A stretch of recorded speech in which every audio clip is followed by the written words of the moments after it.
Good morning everyone, প্রিয়াক্ষাই ব্লগসে একটি নতুন ব্লগে আপনাদের সবাইকে স্বাগত জানাচ্ছি। আমি প্রিয়াঙ্কা। আশা করছি আপনারা সবাই ভালো আছেন, আমরাও ভালো আছি। এখন সকাল এই 5টার মতো বাজে, আর আমি আজকে আবার সকাল সকাল ঘুম থেকে উঠে পড়েছি। তারপর ঘুম থেকে উঠে দরজা খুলে বাইরে বেরিয়ে দেখি একদম ঘর থই থই অবস্থা।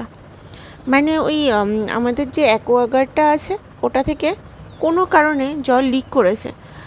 যদিও বা তারপর আবার অ্যাকোয়াগার্ডটা চালিয়েছিলাম, কিন্তু তারপর কিন্তু আর কোনো জল লিক করতে আমি দেখিনি। তো জলটা অ্যাকচুয়ালি কোথা থেকে পড়েছে আমি এটা বলতে পারবো না। আর কালকে কি আদৌ বৃষ্টি হয়েছে কিনা সেটাও তো বুঝতে পারছিলাম না ঠিকঠাক মতো। তবে এই গাছের গোড়াগুলো না বেশ কিন্তু ভালো ভেজা ছিল, কিন্তু ছাদে কিন্তু আবার দেখছি জল জমেনি। তো আজকে এতটাই ভেজা ছিল মাটি, আমি আজকে আর গাছগুলোতে জল দিইনি। অ্যান্ড বুঝতে পারছি না অতটা জল কোথা থেকে আসলো ঘরে। তবে যাই হোক না কেন, ঘর পুরো থই থই ছিল।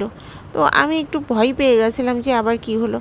আর আজকে আবার শনিবার, আর আমাদের এখানে আজকে আবার ভোট আছে। তো চাইলেই আর জলের যে মিস্ত্রি আছে, মানে অ্যাকোয়াগার্ডের যে সার্ভিসিং করে, তো তাকে তো আর আজকে পাওয়া যাবে না। তো যাই হোক, তো কোনো সমস্যা হয়নি এখনো পর্যন্ত।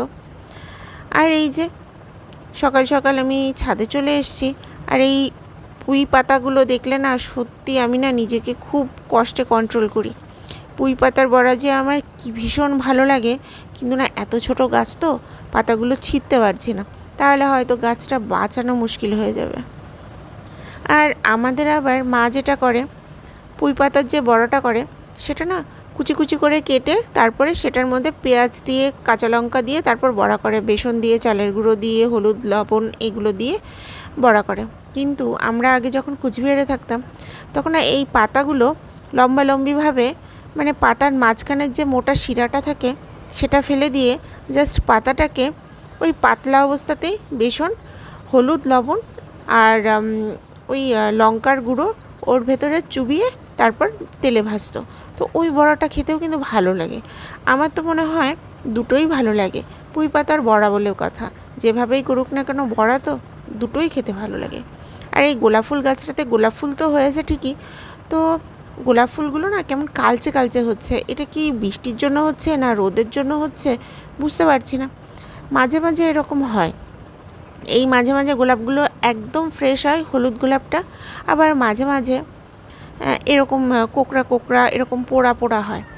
আমাদের বাড়িতে অনেক রকম গোলাপ ফুল গাছ আছে, কিন্তু একটা গোলাপ গাছেও ঠিকঠাক মতো ফুল ফোটে না। ঠিকঠাক বলতে ফোটেই না। লাল গোলাপ আছে, সেটা তো ফোটা টোটালি বন্ধ হয়ে গেছে।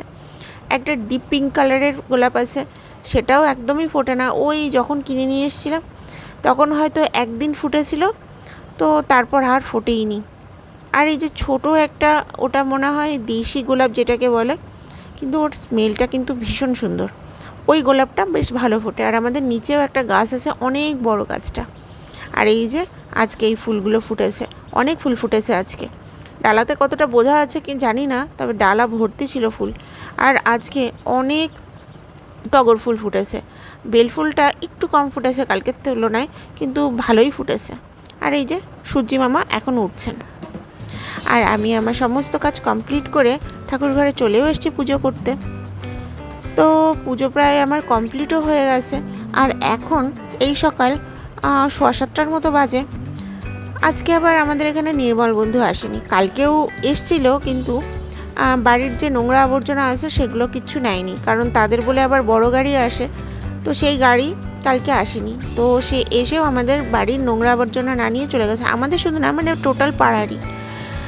আর আজকেও আসেনি দেখছি, কালকেও হয়তো আসবে না, কালকে তো রবিবার দিন করে আসে না। তো যাই হোক না কেন, খুবই একটা বাজে অবস্থা। আসলে ওই নির্মল বন্ধুর উপরে ভরসা করে থাকি তো আমরা, তো এদিক ওদিক আর নোংরা আবর্জনা ফেলা হয় না। তো যাই হোক, দেখা যাক কী করে। আর এই যে আমার পুজো করা কমপ্লিট, আমি এখন নিচে নামবো। আর এটা আমার সকালবেলার ব্রেকফাস্টে আজকে ছিল পরোটা, ডিম ভাজা, আচ্ছা এই পরোটা থাকলে না আমি এই ডিম ভাজাটা খাই, কারণ পরোটার সাথে ডিম ভাজা আমার ভীষণ ভালো লাগে খেতে। আর যদিও বা এর সাথে একটু পেঁয়াজ হলে ভালো হতো, যাই হোক এই ডিম ভাজাটাই ঠিক আছে। আর এই যে আমি ভোট দিয়ে চলেও এসেছি। এখন মোটামুটি এই 1:45 মতো বাজে, আর আমি আজকে মোটামুটি 1:15 দিকে ভোট দিতে গেছিলাম। সেরকম ভিড় ছিল না, আমার আগে 7-8 জনের মতো ছিল। আর এই যে এটা আজকে আমাদের দুপুরবেলার লাঞ্চ। আর লাঞ্চে আজকে ছিল চিংড়ি মাছের মালাইকারি, আর ছিল ভাত, লেবু, আর ছিল হচ্ছে ডাঁটার চচ্চড়ি। তো যাই হোক, খাওয়াটা কিন্তু আজকে বেশ ভালোই ছিল। আর কেন জানি না আজকে আমার না বারবার করে ভুল হয়ে যাচ্ছিলো, আজকে মনে হয় রবিবার, আজকে রবিবার, কিন্তু আজকে তো রবিবার ছিল না। আর পিতৃবাবু আজকে প্রচণ্ড জ্বালিয়েছে, আজকে একদম পিতৃবাবু ঘুমোয়নি কোনো রকম, নামে মাত্র দুপুরবেলাটা ঘুমিয়েছে। সকালে যদিও বা 10টার সময় ঘুম থেকে উঠেছে, আর দুপুরবেলা নামে মাত্র ঘুমিয়েছে। তো ওই খাওয়ার সময়টুকুও দেয়নি ঠিকঠাক মতো। আজকে খুব হয়রানি করেছে পিতৃবাবু। আর এই যে সেই ঘুম থেকে উঠেছে, ঘুমিয়েছে মোটামুটি 3:30টার সময়, আর উঠে পড়েছে 4:45 দিকে উঠে পড়েছে। তো তারপর থেকে এই যে চলছে তার খেলাধুলো। আর যাই হোক, আজকে তাহলে এ পর্যন্তই রাখছি। আমার এই চ্যানেলটিকে আপনারা অবশ্যই সাবস্ক্রাইব করবেন, আর ভিডিওটি ভালো লেগে থাকলে অবশ্যই একটি লাইক করে দেবেন। সবাই ভালো থাকবেন, সুস্থ থাকবেন, আবার কথা হবে একটি নতুন ব্লগে। ততক্ষণের জন্য টাটা। আর জানি না পিতৃবাবু কখন ঘুমাবে, আজকে যদিও বা একটু তাড়াতাড়ি ঘুমিয়ে পড়বে। তো যত তাড়াতাড়ি ঘুমিয়ে পড়বে আমি একটু ঘুমোতে পারবো, এই আর কি।